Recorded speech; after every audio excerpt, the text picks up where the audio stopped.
The Jasper Common Council approves an appropriation for the police department. A Jasper nursing home faces fines resulting from the February arrest of 6 employees. And in sports, Kurt Guxell previews IU's opening NCAA tournament game against James Madison. Those stories and much more are coming up next here on 18 WJTS News.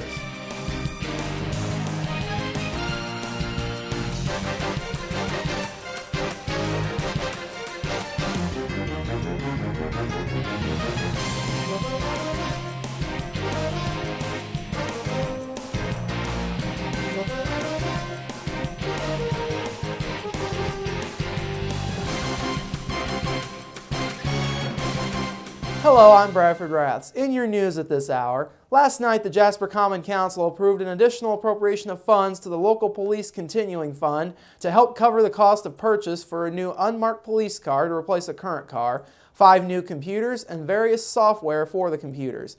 In all, approximately $40,000 will be appropriated for the car and the computer equipment, about $25,000 of which will go towards the car.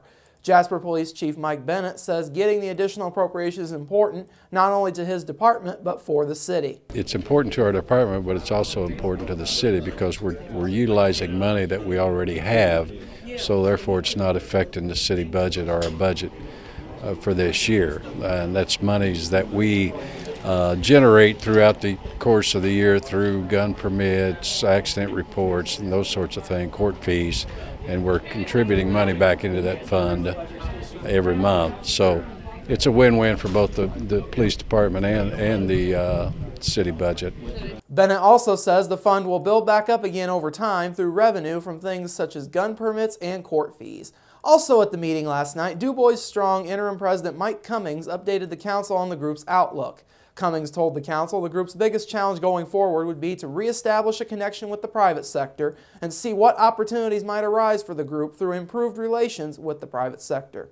A Jasper nursing home is facing fines as a result of the arrest of 6 employees back in February. 2 former staff members of Providence Healthcare Center have already had their licenses suspended, and 4 certified nursing assistants for the facility are also in jeopardy of having their licenses suspended.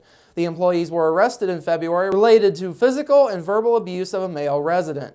Nursing assistants 33-year-old Blaine Ballard of Jasper, 32-year-old Tanya Sanders of Lagodi, and Casey Hill and Wendy Sutherland, both of Tazewell, have been charged with Class D felony counts of battery and neglect.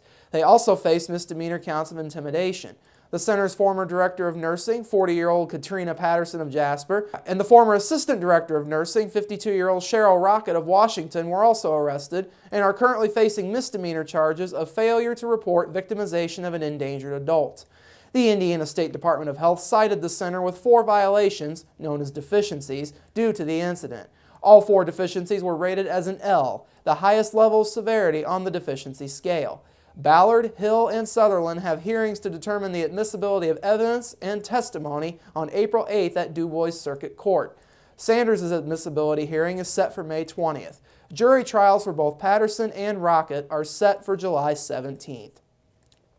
Members of the DuBois County Election Board are mulling the idea of implementing vote centers in the county for future elections. Some board members attended a meeting Tuesday in Vanderburgh County where they heard from Indiana Secretary of State Connie Lawson concerning the centers.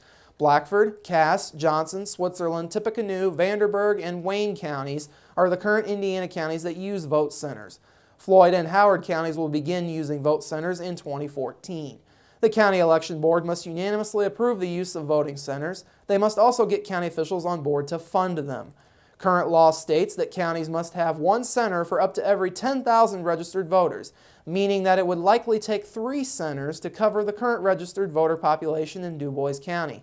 The DuBois County Election Board plans to meet again to discuss the idea with county commissioners and council. Sometimes being a small school has its benefits. Northeast DuBois School Corporation will lead the way next year in beginning a one-to-one technology initiative to put Apple iPads into the hands of all students. Superintendent Bill Hoaxang says the 3-year plan will start with iPads for all students in grades 7 through 12 next school year. The corporation is in the process of buying 450 iPads at a cost of $379 each. He says the iPad is the most powerful, affordable, and current device available for students. We will still have textbooks, but we're looking at eventually maybe replacing textbooks and going more electronic. So it'll supplement at this point. It won't necessarily replace. They'll still have both. We've had a series of meetings with students and staff, and we've put it out to the public on our Facebook page. We put it out in our bulletins to gather input, and that's where we're headed for next year, and we're really excited about that. Hoaxsang says technology has and will continue to be a powerful educational tool, and he says the idea for a computer in the hands of every student came largely from students. Hoaxsang says student feedback showed that all students need and use technology constantly. For many students, their phone has become their most powerful computer. Hoaxsang says the students will likely keep the same iPad throughout their years at Northeast DuBois. School officials hope to eventually phase out the use of traditional textbooks. The textbook rental costs will be eliminated, and the cost will be deferred to renting the iPad.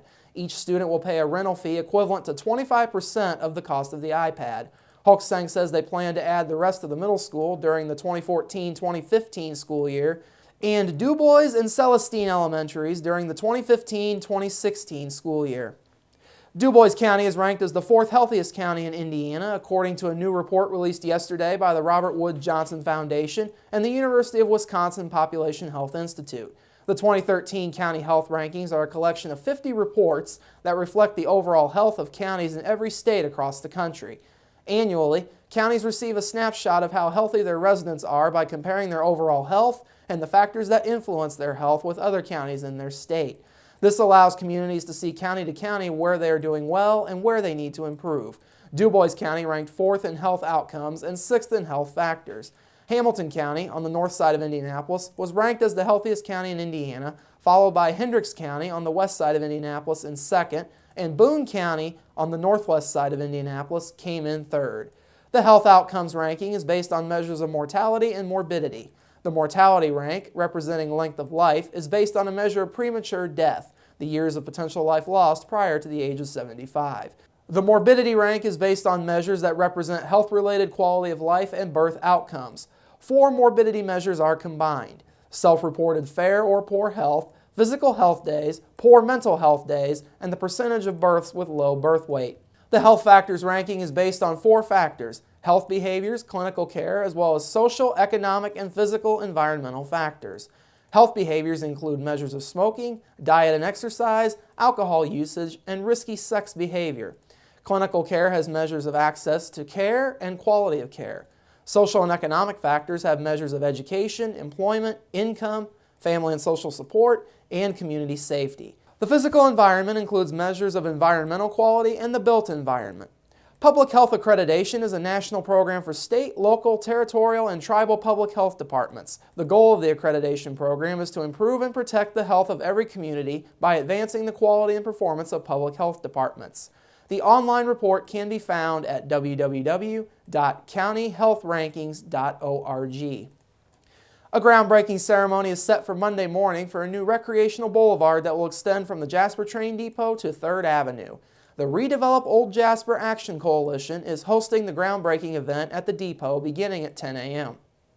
The stamped concrete boulevard will have a semicircular wall, seating on the east and west sides, light posts along the railroad tracks on the south side, and decorative banisters and chains to discourage people from walking on the tracks. The project is being funded by a donation from German American Bank. Initial plans for the boulevard were announced last July. Rojac officials hope to have the boulevard completed by this year's Jasper Strassenfest to celebrate the organization's 10th anniversary. This year's Strassenfest is scheduled for August 1st through the 4th. Coming up after the break, sunny skies the last couple days will give way to precipitation chances in our local forecast, followed by sports with Kurt Guxell and Inform featuring Purdue Extension educator Jane Dugan discussing reducing sodium in your diet. That's all up next on 18 WJTS News. Local people watching local people.